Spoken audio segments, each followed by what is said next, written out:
One of my old homeboys. I got along with this kid pretty good. I wasn't in his way. I didn't sell drugs. Only thing I used to do was go over there and fuck this little bitch with green eyes and a fat ass named Tedra. Lived on the ninth floor.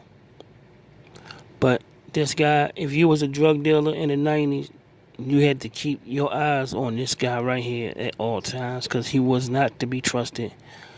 Talking about my homeboy, Itchy Man. There is 1,500 murders in the year of 1997, and most of them are around the Murphy homes where Itchy Man lived. So that right there is just, think about how many people that is. That's a lot of people.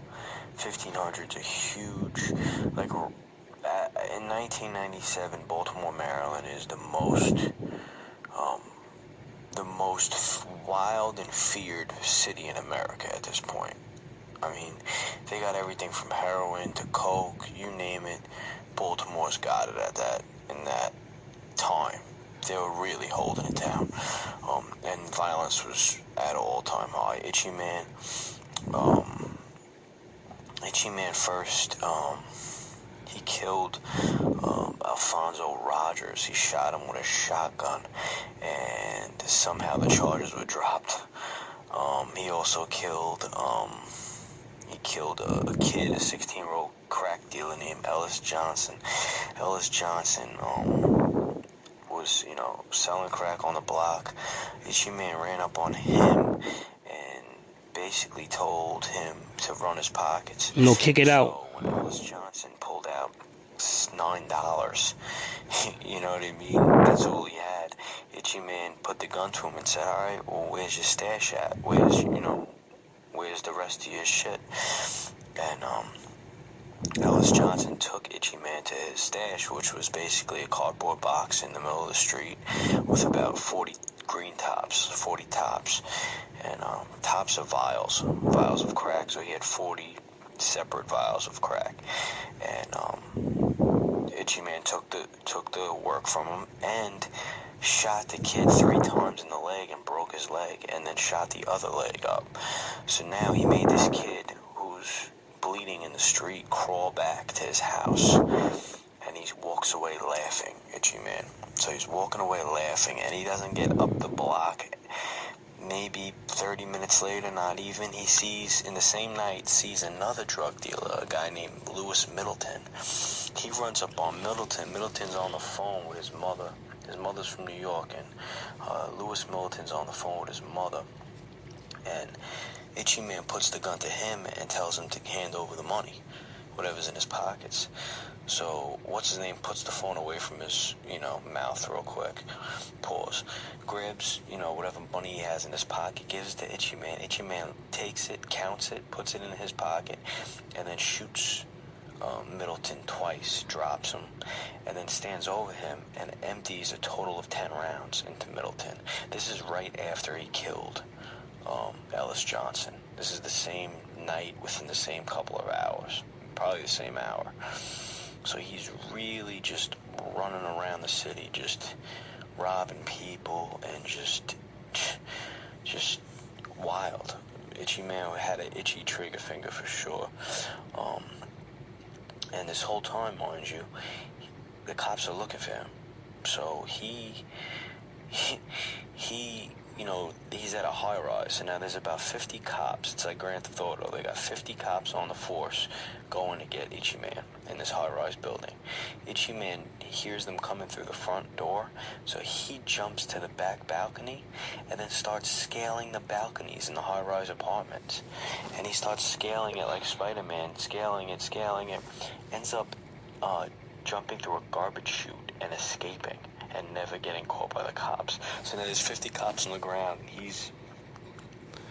Hey, that didn't happen. That didn't happen like that. And I'm gonna tell you why it didn't happen like that. Because I was there. He told the police. He told them that because they asked him how he disappeared. But what he did was jump. He was right about jumping from He was jumping from the back balcony porch. That's how Murphy Holmes had those porches where you can open up the screen door and go outside.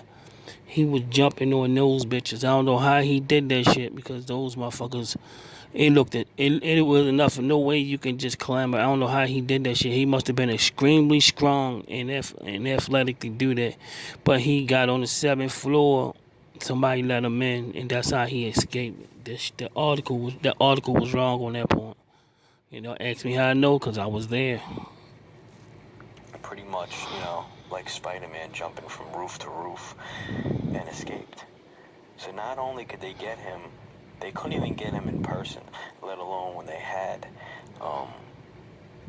him like hemmed up for the court system. He would always